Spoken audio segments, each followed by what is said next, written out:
Olá, Pitico. Olá, Rose. Olá, pessoal. Hoje nós vamos conversar sobre o envelhecimento das pessoas idosas negras no Brasil. Mas antes, eu vou pedir que vocês curtam esse vídeo, compartilhem e nos ajudem a levar essa temática ao maior número de pessoas. Fundamental essa participação de vocês, viu, pessoal? Sim, então a gente vai conversar um pouco, trazer aqui, né, Pitico? Sim. Algumas reflexões sobre a velhice preta. Pitico, Sim. todas as pessoas envelhecem da mesma forma? Não, Rose, se há uma área da nossa vida onde as complexidades, as diferenças sociais, econômicas, as diferenças étnicas, as diferenças educacionais interferem na construção do envelhecimento, sabe, fazendo envelhecimentos distintos, diferenciados, é esse campo da nossa vida, da nossa trajetória. E no caso, que é a nossa pauta de hoje, né, compartilhando com vocês aqui, do envelhecimento das pessoas negras, infelizmente, no sentido de constatar que há esse racismo estrutural no nosso cotidiano, nas nossas relações sociais, e que entram, sim, e influenciam, reproduzindo toda essa carga, né, Rose, de preconceito, de menos consideração, de exploração. E eu diria não é? até, Pitico, de desumanização. Com toda a certeza, porque se a gente for, e aí tem muita gente estudando, gente que está aí pesquisando a questão para valer, Especialistas no assunto, né? especialistas no assunto, a gente vê o quanto que a vida de muitas pessoas importantes do ponto de vista humano, como você fez referência, deixou de existir intencionalmente por interesses outros, interesses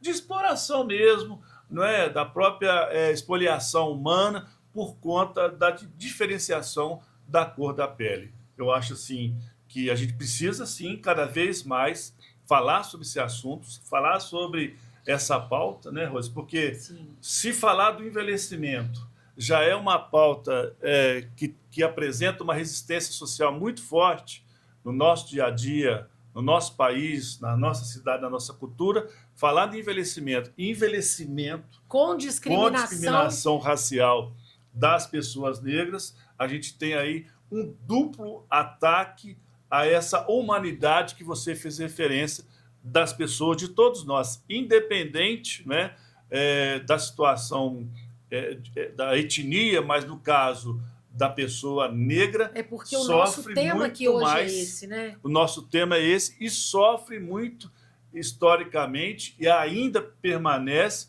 apesar dos avanços, né, Que das eu discussões. ia colocar isso agora, Pitico, num país com metade da população, mais da metade, na verdade, Mais da metade. de pessoas negras, como que a gente ainda vivencia, assiste, testemunha tantas situações violentas, situações que maltratam, que machucam e que matam no dia a dia. Como que a gente pode, Pitico, na verdade,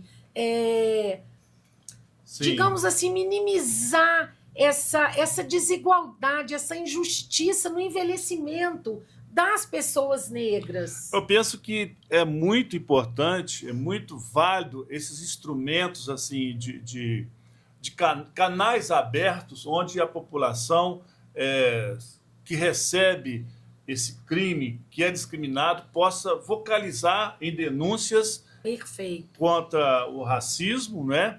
E também no ambiente público, no ambiente do cotidiano, da ambientação social, na nossa convivência, buscar capacitação de profissionais que lidam com o público, fazer com que todas as pessoas mereçam, não só pela força da lei, mas no seu dia a dia, atenção, respeito, empatia, que a gente tenha uma equidade no tratamento a todas as pessoas, independente da sua condição social, independente da cor da pele. Então é preciso uma nova educação na sociedade para o nosso envelhecimento, considerando aí a diversidade que acontece na nossa sociedade e que vai para o interior do nosso envelhecimento, a questão, por exemplo, do respeito à identidade de gênero, a questão da homoafetividade, essa questão que a gente está tratando aqui, racial, essa questão da pessoa que envelhece sozinha.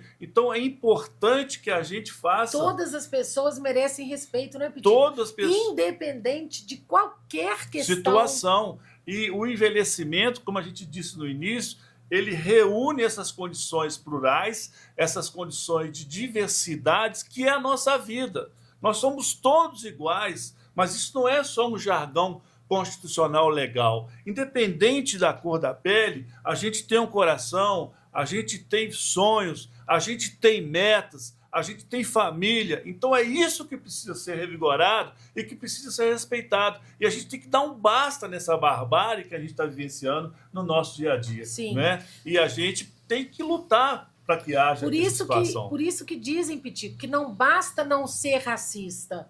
Temos todos que ser antirracista. Por que isso? Porque quando a gente é antirracista, a gente faz isso aqui, a gente vai para o debate, a gente conversa, a gente cobra, a gente acompanha. E não precisa ser uma pessoa negra, não precisa ser uma pessoa preta, uma pessoa idosa preta para falar sobre isso. Não, basta que a gente se indigne, que a gente não concorde, que a gente considere um absurdo o que é feito todos os dias no nosso país. Com certeza. O que vale é a gente lutar pela manutenção, pela nossa emancipação humana, independente de qualquer outra situação. É claro que é preciso reconhecer que, historicamente, essa situação foi intencionalmente criada, esse racismo foi construída, né? Esse racismo é estrutural, institucional, está no nosso dia a dia, mas nós precisamos mudar. Fazer diferente. Fazer diferente, porque o processo histórico ele está em construção. E sim, a gente vê movimentos aí emancipatórios, movimento do povo negro, movimento aí do povo preto, de reivindicação. E cada vez mais ganhando espaço, apesar de que tem essa construção aí, como a gente colocou aqui, dessa dominação. Mas a gente pode e deve sim dar um basta a essa desumanização a todos nós por conta de pele, por conta da condição social, por conta de condição econômica. E aí a gente vai fazer, Rose, certamente, uma velhice digna, uma velhice cidadã, uma velhice de muito respeito, uma velhice de emancipação humana a todos nós que estamos nessa trajetória de viver, que é o desafio desse envelhecimento com a cidadania, né? E você trouxe uma dica de livro pra gente, não trouxe, Pitico? A gente tem assuntos aí de estudiosos, de pesquisadores que estão aí na proa da literatura, discutindo, pesquisando, e que vai ajudar a gente nesse letramento racial, que a gente precisa entender historicamente como é que isso foi feito e existe essa dominação que é reproduzida no nosso dia a dia em todas as áreas. Vejamos aí, nós estamos na Copa, a luta do Vini Júnior, né, contra o racismo europeu, contra o racismo aí no campo de futebol, que extrapola o campo de futebol. Então, por exemplo, a gente tem a Djamila Ribeiro, que tem um livro muito interessante chamado Pequeno Manual Antirracista, não é isso? Sim. E outros estudiosos também. Tem da Conceição Evaristo, Olhos d'Água. Olhos d'Água, então, muito ficam interessante. essas duas dicas aqui. Vamos deixar essas duas dicas. Olhos d'Água, Conceição Evaristo, e Djamila Ribeiro. Exatamente. É isso aí, Manual né? Antirracista. A gente dá sequência a esse assunto, nessas sugestões de literatura, e tem filmes também. Vamos estudar, gente. A gente precisa se formar. A nossa formação ela é contínua. Vamos nos melhorar e vamos acabar com essa situação que é tão absurda e violenta no nosso país. Não ao racismo. Não ao racismo. Pela atenção de vocês, muito obrigado e até um próximo videocast. Até lá, Rose. Até lá, Pitico.